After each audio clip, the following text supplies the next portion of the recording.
ನಿನ್ನ ಹಿಂದೆ ಮತ್ತು ಮುಂದೆ. ಪ್ರೀತಿ ಪುಣ್ಯವಂತನ ಬದುಕಿನಲ್ಲಿ ಸಾಕಷ್ಟು ಬದಲಾವಣೆ ಮಾಡಿದಳು. ಅವಳ ಆಸೆಯಂತೆ ದುಡಿಮೆಯನ್ನು ಪಕ್ಕಕ್ಕಿರಿಸಿ ಈತ ಎಂಎಸ್ಸಿ ಸೇರಿದ. ಆಕೆ ಪಿಯುಸಿ ಓದುತ್ತಿದ್ದಳು. ಆಕೆಯನ್ನು ಚೆನ್ನಾಗಿ ಓದಿಸಬೇಕೆಂಬುದು ಅವನ ಆಸೆಯಾಗಿತ್ತು. ಇಬ್ಬರೂ ಮನಸಾರೆ ಪ್ರೀತಿಸುತ್ತಿದ್ದರು. ಪ್ರೀತಿಸುವ ಜೋಡಿ ಸ್ವರ್ಗಕ್ಕೆ ಕಿಚ್ಚು ಹಚ್ಚುತ್ತದೆ. ಹಾಗಾಗಿ ದೇವರಿಗೂ ಹೊಟ್ಟೆ ಕಿಚ್ಚು ಬಂದಿತು.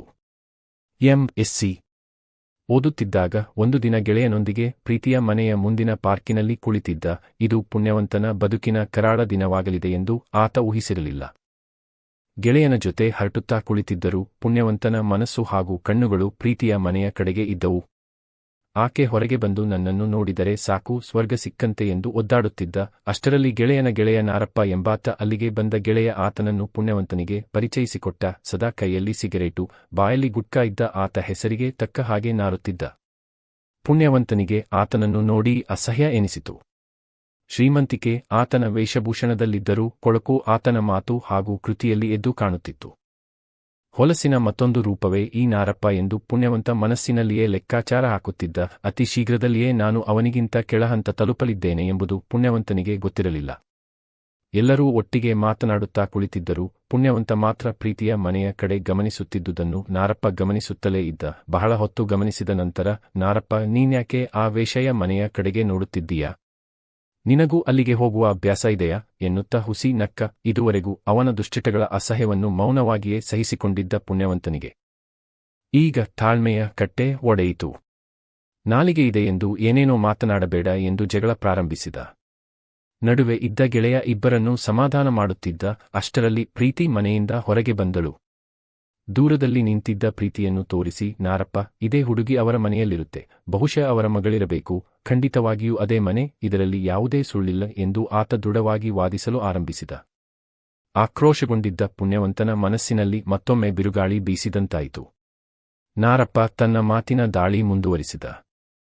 ಬೇಕಿದ್ದರೆ ನಿಮ್ಮ ಎದುರಿನಲ್ಲಿಯೇ ನಾನು ಆ ಮನೆಯೊಳಗೆ ಹೋಗಿ ಬರುತ್ತೇನೆ ಎಂದ. ಮಾತಿನಂತೆಯೇ ನಾರಪ್ಪ ಸೀದಾ ಆ ಮನೆಯೊಳಗೆ ಹೋದ. 10 ನಿಮಿಷಗಳ ನಂತರ ಮರಳಿ ಬಂದು ಪಾರ್ಕಿನಲ್ಲಿ ಇವರ ಜೊತೆ ಕುಳಿತುಕೊಂಡ.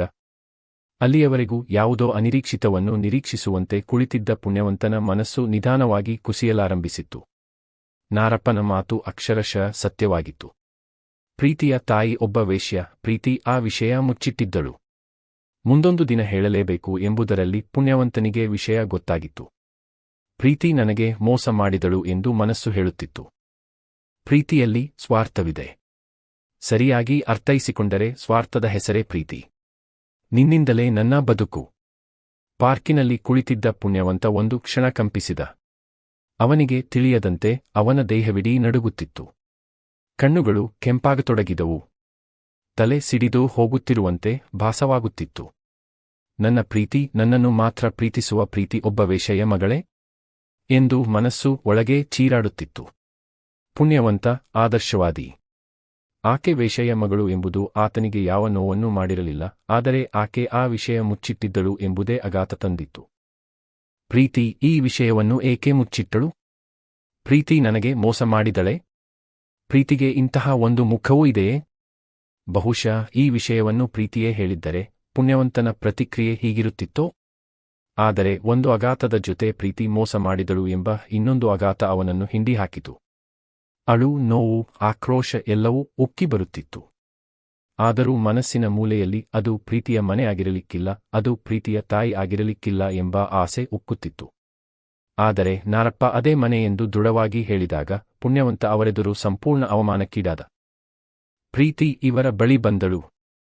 ಪುಣ್ಯವಂತ ಸೋತು ಹೋಗಿದ್ದ. ಅವಳು ಬಂದ ತಕ್ಷಣ ಹತ್ತಿರಕ್ಕೆ ಹೋದ ಪುಣ್ಯವಂತ ಆಕೆಯನ್ನು ಕೇಳಬೇಕು ಎಂದು ನಿರ್ಧರಿಸಿದ. ಆಕೆ ಇಲ್ಲ ಎಂದು ಹೇಳುತ್ತಾಳೆ ಎಂದುಕೊಂಡ. ಇಲ್ಲ ಎಂದು ಹೇಳಬೇಕೆಂಬುದೇ ಅವನ ಆಸೆಯಾಗಿತ್ತು. ಈತ ನೇರವಾಗಿ ವಿಷಯ ಪ್ರಸ್ತಾಪ ಮಾಡಿದ. ಪ್ರೀತಿ ಕೇವಲ ನೆಲಕ್ಕೆ ತಲೆ ಹಾಕಿದಳು. ಪುಣ್ಯವಂತ ನೆಲದೊಳಗೆ ಕುಸಿದು ಹೋದ. ನಾನೇ ನಿಮಗೆ ಒಂದು ದಿನ ಈ ವಿಷಯ ಹೇಳಬೇಕು ಎಂದುಕೊಂಡಿದ್ದೆ. ಆದರೆ ಎನ್ನುತ್ತಿದ್ದಂತೆಯೇ ಪುಣ್ಯವಂತನ ಆಕ್ರೋಶ ಸಿಡಿದಿತ್ತು. ನೀನೊಬ್ಬ ಮೋಸಗಾರ್ತಿ. ನಿನ್ನಂತಹ ಮೋಸಗಾರ್ತಿಯನ್ನು ನಾನು ಕಣ್ಣೆತ್ತಿಯೂ ಸಹ ನೋಡುವುದಿಲ್ಲ. ಇಂದೇ ಕೊನೆ. ಇಲ್ಲಿ 1 ನಿಮಿಷ ನಿಲ್ಲಬೇಡ, ಹೊರಡುವ ಎಂದು ಅಬ್ಬರಿಸಿದದಿಕ್ಕೆ ತೋಚದಂತಾದ ಪ್ರೀತಿ ಭಯಭೀತಲಾಗಿ ಮನೆಯ ಕಡೆ ಹೊರಟಳು. ಆಕೆ ಮನೆಯ ಕಡೆ ಒಂದೊಂದು ಹೆಜ್ಜೆ ಇಡುತ್ತಿದ್ದಂತೆಯೇ ಪುಣ್ಯವಂತ ಒಂದೊಂದು ಅಡಿ ಒಳಗೆ ಕುಸಿದು ಬೀಳುತ್ತಿದ್ದ. ಗೆಳೆಯ ಆತನನ್ನು ಸಮಾಧಾನಪಡಿಸಿದ. ಎಲ್ಲಾ ಮುಗಿದ ನಂತರ ವಿಷಯ ಗೊತ್ತಾಗಿದ್ದರೆ ನಿನ್ನ ಬದುಕೇ ಹಾಳಾಗಿ ಹೋಗುತ್ತಿತ್ತು.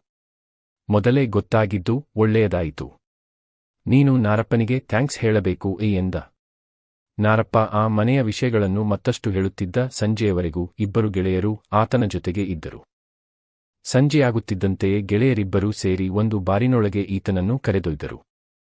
ಯಾವುದೇ ದುಶ್ಚಟಗಳಿರದಿದ್ದ ಪುಣ್ಯವಂತ ಮೊದಲ ಬಾರಿಗೆ ಬಾರು ಹೇಗಿರುತ್ತದೆ ಎಂದು ನೋಡಿದ. ನಾರಪ್ಪನನ್ನು ಬೆಳಿಗ್ಗೆ ನೋಡಿದಾಗ ಇದ್ದ ಅಸಹ್ಯ ಭಾವನೆ ಈಗ ಕಡಿಮೆಯಾಗಿತ್ತು. ಮೊದಮೊದಲು ಆತನ ಮಾತುಗಳನ್ನು ಕೇಳಿಸಿಕೊಳ್ಳಲು ಇಷ್ಟಪಡದಿದ್ದ ಕಿವಿಗಳು ಈಗ ಆತನ ಮಾತೆ ವೇದವಾಕ್ಯ ಎಂದು ತೋರಿಸುತ್ತಿದ್ದು ಬಾರಿನ ಒಳಗೆ ಕಾಲಿಡುತ್ತಿದ್ದಂತೆ ಅಸಹ್ಯವಾಯಿತು. ಕೆಲವು ಕ್ಷಣಗಳಲ್ಲಿ ಆ ಬಾರು ಸಹ ನಾರಪ್ಪನಂತೆ ಸಹ್ಯವಾಗತೊಡಗಿತು. ಈ ನೋವಿನಿಂದ ಹೊರಗೆ ಬರಬೇಕೆಂದರೆ ಸ್ವಲ್ಪ ಕುಡಿದರೆ ಸಾಕು, ಜೀವನದಲ್ಲಿ ಇವೆಲ್ಲ ಮಾಮೂಲಿ ಎಂದ. ಇಬ್ಬರೂ ಗೆಳೆಯರು ಕುಡಿಯಲೇಬೇಕು ಎಂದು ಒತ್ತಾಯಿಸಿದರು. ಅವರ ಒತ್ತಾಯಕ್ಕೆ ಎಂಬಂತೆ ಸ್ವಲ್ಪ ಒಳಗೆ ಸೇರಿಸಿದ ಕಮಟು ವಾಸನೆ, ಕಮಟು ರುಚಿ, ಮನಸ್ಸು ತಕ್ಷಣ ಅಸಹ್ಯಪಟ್ಟುಕೊಂಡಿತು. ಒಂದೆರಡು ಗುಟುಕು. ಮುಂದೇನಾಯಿತು ಎಂಬುದು ಪುಣ್ಯವಂತನಿಗೆ ತಿಳಿಯಲಿಲ್ಲ. ಪ್ರೀತಿಯ ವಿಷಯದಲ್ಲಿ ಆಕೆಯ ತಾಯಿಯ ಮೇಲೆ ಕೋಪ ಬಂದಿತ್ತು. ದುಶ್ಚಟ ಕ್ಷಮಿಸಬಹುದಾದ ಅಪರಾಧ, ದುಶ್ಚಟಗಳನ್ನು ಮತ್ತೊಬ್ಬರಿಗೆ ಕಲಿಸುವುದು ಕ್ಷಮಿಸಲಾಗದ ಅಪರಾಧ.